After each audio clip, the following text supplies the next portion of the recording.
Saya memberikan satu resep untuk kira-kira dipergunakan buat setiap orang untuk memperoleh kebahagiaan di dalam memilih pasangan hidup, ya. Yaitu saya singkat dengan yang namanya adalah Ciwanang Dikumek. Oke, Ciwanang Dikumek. Oke, Ci itu adalah maksudnya cinta. Jadi nomor satu di dalam memilih pasangan hidup adalah harus ada unsur cinta di antara kedua pasangan. Tanpa adanya itu tidak perlu dilanjutkan. Karena tanpa adanya cinta tidak akan ada kebahagiaan, tidak akan bisa bertahan melalui berbagai tantangan ke depannya, ya. Karena cintalah yang bisa menutupi segala sesuatu dan cintalah yang menjadi alasan satu-satunya mengapa sesuatu masih bisa bertahan. Ya, kita dengar bagaimana seorang wanita walaupun sudah diperlakukan bagaimana sebagai istri kok masih aja bertahan. Itu karena apa? Adanya cinta. Jadi nomor satu dipastikan adalah memang Anda saling cinta. Yang kedua adalah watak. Ya, Ciwanang Dikumek. Wa adalah watak. Jadi watak ini bicara adalah tabiat atau karakter. Walaupun ada saling cinta, tapi ternyata wataknya tidak baik atau tidak cocok di antara kita. Saya rasa juga itu sebaiknya dipertimbangkan lagi. Kecuali kalau memang karena cinta kita berkomitmen untuk mau merubah watak kita. Tentunya watak yang buruk ya. Kalau watak yang baik itu perlu dipertahankan. Tapi watak ini sangat penting. Karena walaupun cinta kalau wataknya suka marah, wataknya misalnya suka kasar gitu ya, main tangan segala macam, saya rasa itu sudah tidak baik ya. Boleh kata cinta, karena saya dengar ada orang yang cinta tapi kalau udah emosi dia lupa diri dan menyakiti bahkan membahayakan. Nah, yang ketiga adalah apa? Nang ya, Ciwanang. Nang maksudnya apa? Bahwa Anda mesti merasa senang pada waktu bersama dengan dia, berhubungan dengan dia, berjalan dengan dia. Pokoknya segala hal bersama dia itu menyenangkan. Karena kalau sudah mulai tidak menyenangkan, malah itu menjadi satu tekanan, itu perlu kembali lagi dipertanyakan. Yang keempat adalah apa? Dik. Ciwanang dik. Dik adalah pendidikan. Nah, ini juga unsur yang penting ya.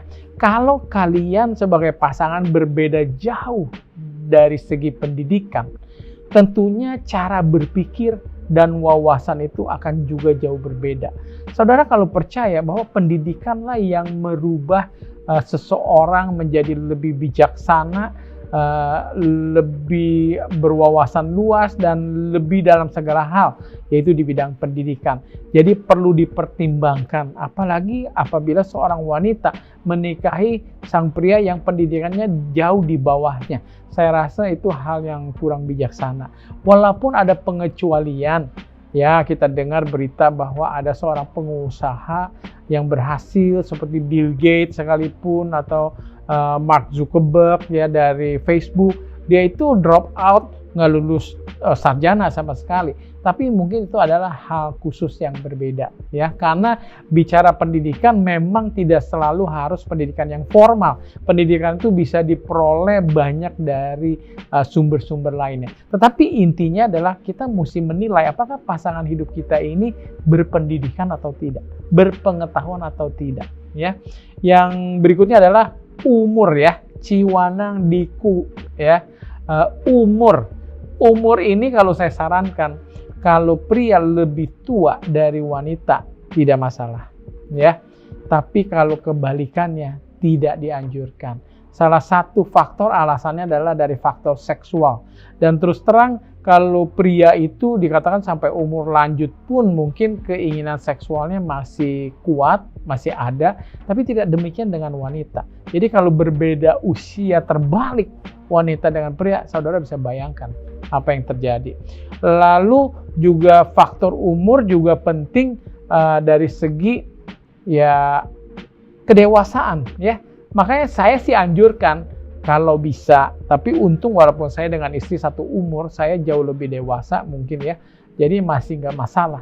Tapi sebagusnya sebenarnya pria harus lebih tua ya, lebih dewasa daripada sang wanita karena dia yang harus memimpin.